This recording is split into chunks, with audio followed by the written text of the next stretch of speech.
it's amazing. You know, having the second one here, the official SAC Summit, is definitely an honor. You know, definitely a big shout out to UNLV for giving us the field and facility to come out here and just link and learn, and we're definitely excited for sure. What's the kind of stuff you try to have these guys learn here? Yeah, honestly, it's just like I'm trying to learn just like they are. You know what I mean? It's about elevating and linking and learning. Like Vaughn says it a million times, but it's so true. Like I've learned so much over the years, just having guys like Cam Jordan, Von Miller in my corner.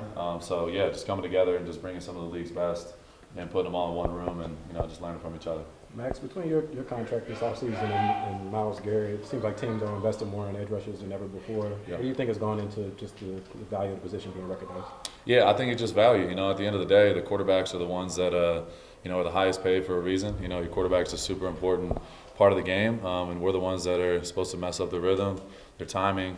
Get after them, sack the quarterback, hit the quarterback, affect them in any way we can. So, there's a reason why. I feel like we're like the second in line when it comes to contracts, but honestly, man, it's just an honor. Obviously having the Raiders, I'm in a new staff, new regime come in and show me that type of respect. It means the world, and it's not like Spatek said, like it's not about what I've done, it's about what I'm about to do. So definitely looking forward to it, and we got a lot of work to do. We've seen some of the offensive linemen also out here from the team. Just what does that mean to you to also have their support coming out here? Yeah, it's amazing. Obviously linemen and D linemen don't have the best relationship, but we spend a lot of time together and we make each other better. So just having guys like that around, means a lot. We didn't get a chance to hear from you on the last day of minicamp. How do you reflect on OTAs, minicamp, on the first time under Pete Carroll? It was amazing. OTAs in general were incredible. Minicamp, we ended on a very high note. Just as a team, everyone's bonded in, all in on what we're trying to accomplish, and we got a lot of work to do. We have a lot of time until the season gets here, but it comes fast. So you got to be prepared, got to continue working and get better. A lot of UNLV football players here today to learn from Yeah. you. What's the best advice you can give to those guys? Honestly, it's just about consistency. Showing up every day with the mindset to outdo everybody around you. That's how you create a winning culture in a competitive environment. It's not selfish to go above and beyond and be the best version of yourself. And you see, when you have a whole group of guys doing that, it's just a competition every day of who's going to put in the most work, who's going to push themselves to that limit. And that's what I try to do.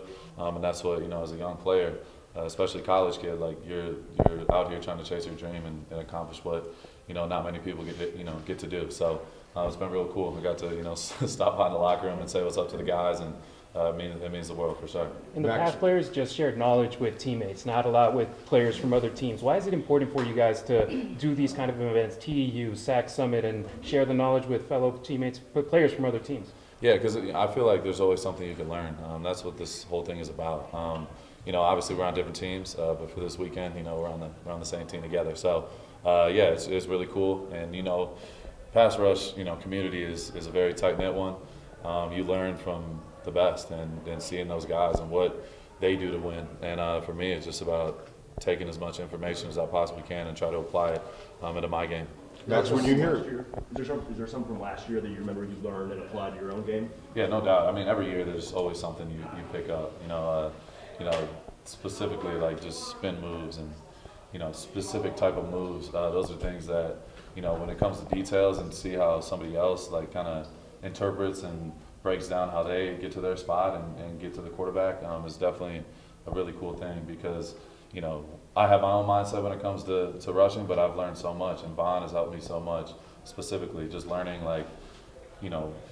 getting off the ball, like little details, little things, like cues you can pick up, during a game to help you get more and more sacks. So that's really what it's all about. Max, when you hear something like Pete Carroll say, we're not interested in incremental improvement, we're going to push this as far as we can, like right now, how pleasing is that to hear at this stage of your career especially? Yeah, I love it. Anytime you go out there, you want to be in a position to win. That's the whole point of all this. You know what I mean? It's individual success, things like that are awesome, but that's not why you play the game. You play to win. You see a team, just see it in the NBA, like OKC just a couple of years ago. We're one of the worst teams in the league, but they had a lot of young guys. They trust the process, they develop, and now they're the world champions. And that's what it's all about. We're trying to win. I want to win so badly. I put everything into it, and I want everybody else thinking like that. And that's been my goal, is just bring as many guys along as I possibly can, and we've definitely been doing it. Yeah. Yes, sir. Big Dirt. Is it weird to be fans of guys that's in the league while you still playing? Not at all. Not at all. Not at all. Fan of Max, Number one fan, man. Cam. We've been doing this patch for summer for some years now. It's just a way for us to give back to a league that has given so much to us. And Max, Mr. Vegas. So having the summer here on his home turf, and everybody being receptive of everything, and having the sponsors and having all the guys out. So it's super cool, man. Super cool. Kind of open question for all you guys.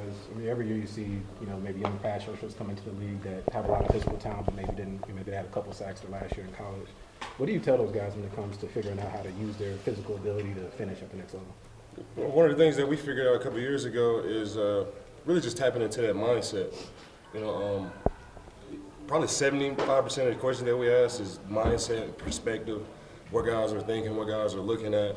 And I feel like we pick up so much more from that, because Max rushed differently than Cam, and Cam rushed differently than me.